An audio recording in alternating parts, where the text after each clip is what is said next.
Hi everybody. In this video I'd like to talk about some other types of variation besides the direct and inverse variation that we've already discussed in another video.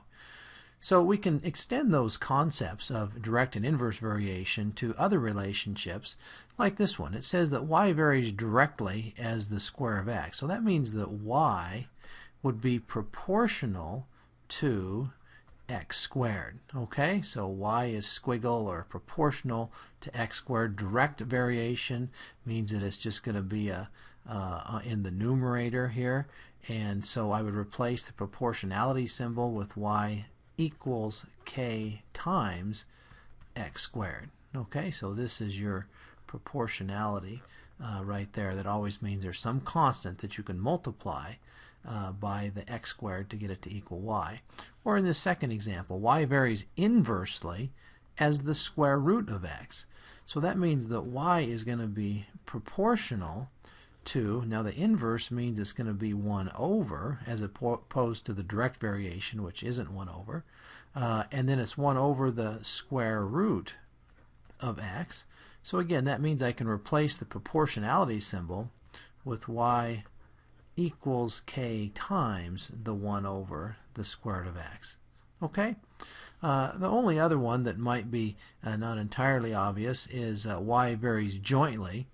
So if there's joint variation, that means that y would be proportional to the product of x and z, which means that there's going to be a constant that I can replace the proportionality with to write y equals k times the x times z. Okay?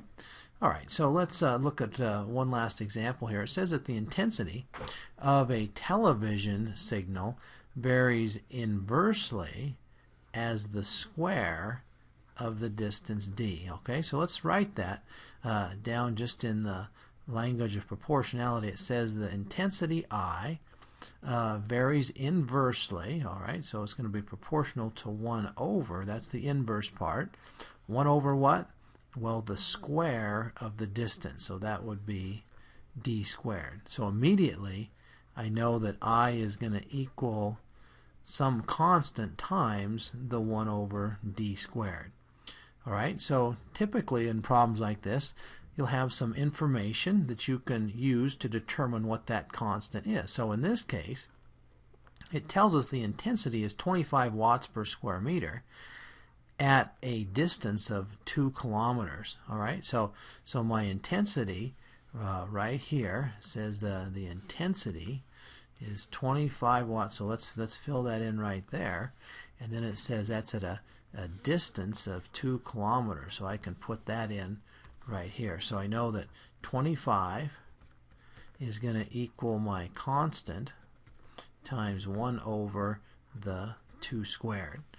Alright, so that's easy enough to go ahead and multiply both sides by 4, which is 2 squared. And so that will tell me that my constant of proportionality is going to be 100. Alright, so that's my constant of proportionality.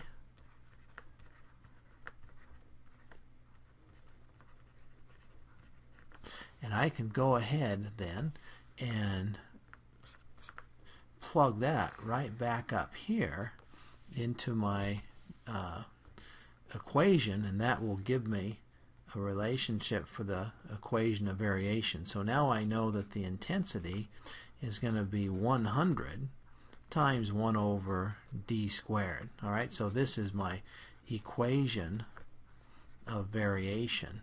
Now once I have that equation of variation, then I can use it to ask or answer other questions. Like here it says, what's the intensity? 6.25 kilometers. Alright, now I'd expect is that because this is an inverse relationship, as the distance gets bigger, then the intensity is going to get less. Okay, especially, and it's going to get less according to the square, so it should get quite a lot less. So here we go. So my intensity is going to be 100 times 1 over 6.25, and then I have to square that. Okay, so let's go ahead and figure that out on our calculator. I'd have 100 divided by 6.25 0.25 squared. That's only an intensity of 2.56, and just want to be a little careful, make sure I'm using my same units all the way through, so I could say that it's going to be in these same units, watts per square meter. Okay?